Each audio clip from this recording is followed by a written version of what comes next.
A 2-for-1 video today. A Zwift update version 1.75.2 was a little delayed. There also wasn't much to it, so I've rolled those details into today's look at 1.76, which is part of Zwift's stage rollout. If you don't have it right now, it'll be on your system in a day or two. There's not a lot of visible updates with the 1.752 release, but the ride-on names in the main HUD here are left justified, and if the names are quite long, they will scroll across the screen. There was also a few minor fixes and updates across Windows, tvOS, iOS and Android. Now, onto today's update, 1.76. And the first thing of note is a new free ride route badge called Richmond Loop Around, 42.6 kilometres in length, 556 metres of climbing with a solid last few kilometres over Libby Hill, 23rd Street and the grind to the finish line. Other updates today in 1.76, virtual shifting will now default to gear 8 when you first start riding. Previously that was gear 12 and a little heavy for a few people to push over on certain trainers. In addition to that, a few minor fixes and updates. Oh, and this. Yes, they've fixed this. No longer does that look like a percent symbol. It looks like a percent symbol that's been pushed over, which is much better. Trust me, it is much better. So I'm glad to see they've addressed that. There's quite a few posts on that, previously looking like a percent symbol.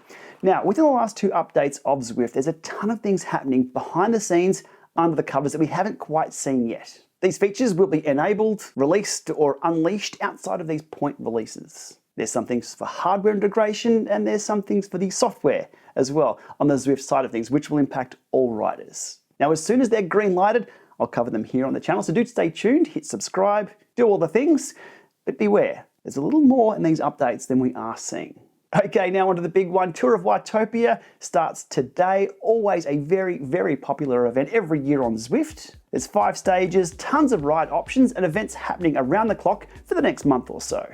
Now, a few things to know about Tour of Watopia. There's double XP for official group rides on the calendar. So every kilometre here, I'm getting 40 XP. Now, you don't have to do the group ride events on the calendar, you can free ride these, and if you do free ride, you get 1.5 times XP.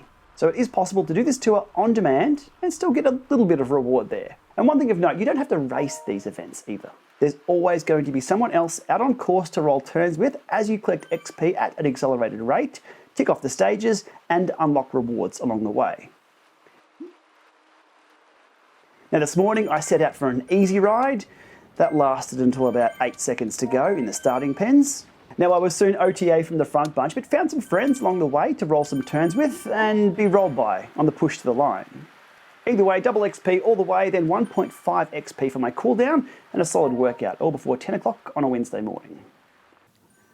Another observation I made during stage 1, the group ride on the calendar, was the power-up duration was doubled. Here on screen, top left, you can see the drafting boost with the yellow circle taking twice as long to drain than over there on the bottom right, which was after the event when I was in free ride mode. This is something you'll definitely want to be aware of if you're sprinting for line honours during the Tour of Watopia, which is technically not a race. If you're looking for more details on the Tour of Watopia, Zwift have you covered over on their website, but I'll also put a link to our friends at Zwift Insider in the video description below. And finally today, if you're seeing more people online than usual on Zwift, you're not seeing things. This indoor season has ramped up a lot faster than what we've seen in the past. So things are going to get pretty busy come peak Zwift in that first week of January. Why are so many people getting online? I suspect it's that price war that's happening with the hardware that allows us to get onto Zwift. Smart trainers are dropping in price and boosting in value, resulting in, obviously, more people riding indoors. Not just Zwift either. All the other platforms are being boosted by that as well. So good to see. Okay, we'll leave it there for today. Thanks for watching this one. As always, thumbs up, subscribes, it all helps out here on YouTube. And stay tuned. I'll cover those updates that aren't quite updated yet, that are outside these point releases. There's a few quality of life things that people are going to love. All right, we'll see you soon.